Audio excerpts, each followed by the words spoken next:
stopped by police as a person of color is an intense experience.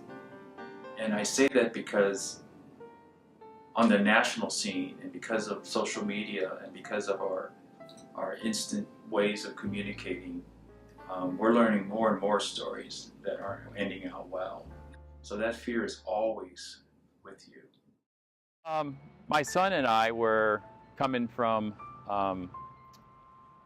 Winooski, where I lived. He needed a ride into town, and I dropped him off at his apartment right across the bridge from Winooski, and I pulled in around 10 o'clock at night. It was Halloween Eve, and dropped him off. He wanted to go in his apartment, get a couple things, and came back out. Meanwhile, a police cruiser from Burlington was making its rounds, and our eyes met. And then he turned around and came back, and our eyes met. And then my son came out, and he hopped in the car, and then we drove over, across Colchester Ave and up Riverside. And as soon as we crossed into Riverside, I saw the cruiser following me into town.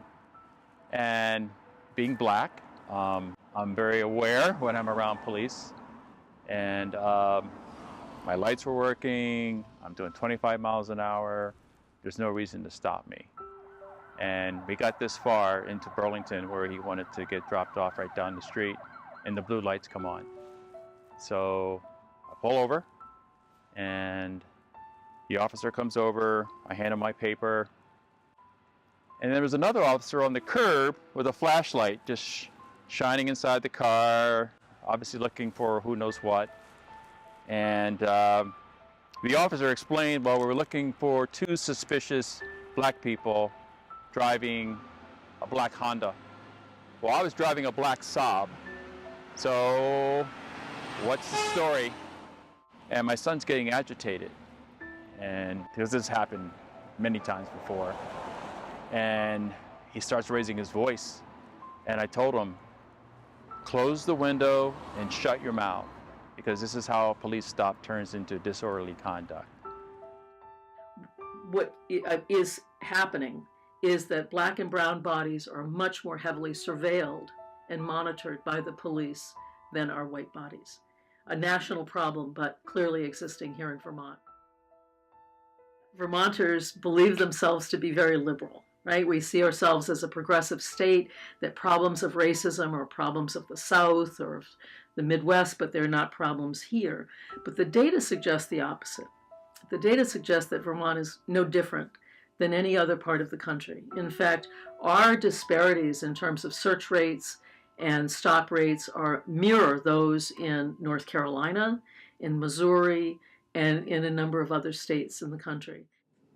If people were to ask me today, is it getting any better? I would say no. I think it's actually getting worse. But until white folk take responsibility for institutional racism and committing themselves to do something about it, it'll be the same. It'll persist. And in my view, I think it's an epidemic. First of all, the trauma and humiliation that people of color experience every day, whether it's being followed in the store, whether it's being seated near the bathroom in a restaurant, being passed over for jobs that they're qualified for, or being heavily surveilled and monitored by the police, is one that it leads to premature death. It leads to hypertension. It leads to high degrees of trauma. And I think any democratic society has to worry. We should all have compassion for that, and we should be concerned about it. I think ultimately that's why I think racism is a health issue, causing chronic issues and stresses and diseases that kill us before our time. It's real. And when I walk out the door every day, I'm a black person, and I know what that means. And I know what it means to be in the presence of white people, especially people who are armed. So we're always on guard when we're around police.